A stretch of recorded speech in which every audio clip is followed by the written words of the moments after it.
அண்மை செய்தி, சென்னையில் பிட்புல் நாய் கடித்து ஒருவர் உயிரிழந்திருக்கிறார்.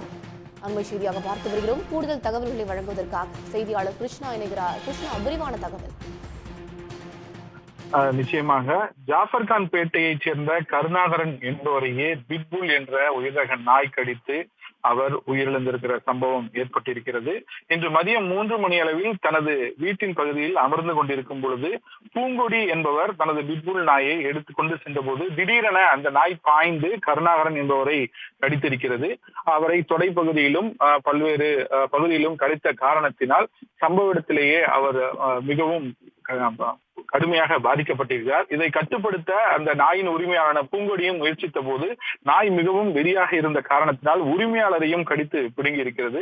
இதனால் இருவரும் இந்த நாய்க்கடியினால் பயங்கரமாக பாதிக்கப்பட்டார்கள். உடனடியாக அக்கம் பக்கத்தினர் இருவரையுமே அருகில் இருக்கும் கே நகர் அரசு மருத்துவமனைக்கு சிகிச்சைக்காக அழைத்து சென்றார்கள். குறிப்பாக கருணாகரனை இந்த பிட்புல் என்ற உயர்ரக நாய் மிகவும் கடுமையாக கடித்த காரணத்தினாலும் ஆணூர்ப்பு உள்ளிட்ட பகுதியிலும் தொடைப்பகுதியிலும் கடித்த காரணத்தினாலும் அவர் மிகவும் பாதிக்கப்பட்டு சிகிச்சை அளிக்கப்பட்டிருந்த நிலையும் அவர் தற்போது உயிரிழந்திருப்பதாக மருத்துவமனை தரப்பிலிருந்து தெரிவிக்கப்பட்டிருக்கிறது. தொடர்ந்து வீட்டு வளர்ப்பு நாய்களை இது போன்று வளர்க்கும் பொழுது அவர்களுக்கு பல்வேறு கட்டுப்பாடுகள் என்பது சென்னை மாநகராட்சியால் விதிக்கப்பட்டிருக்கிறது.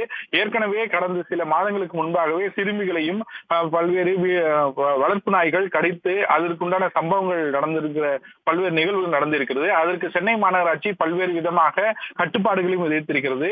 அதையும் மீறி செயல்பட்டால் அவர்களுக்கு 10,000 ரூபாய் வரை அபராதம் விதிக்கப்படும் என இந்த வளர்ப்பு நாய் வளர்ப்பவர்களுக்கு பல்வேறு கட்டுப்பாடுகள் விதித்திருந்த நிலையும் தற்போது இந்த பூங்குடி என்பவருடைய பிட்புல் நாய் கடித்து ஒருவர் உயிரிழந்த சம்பவம் சென்னையில் தற்போது மிகப்பெரிய பரபரப்பை ஏற்படுத்தி இருக்கிறது.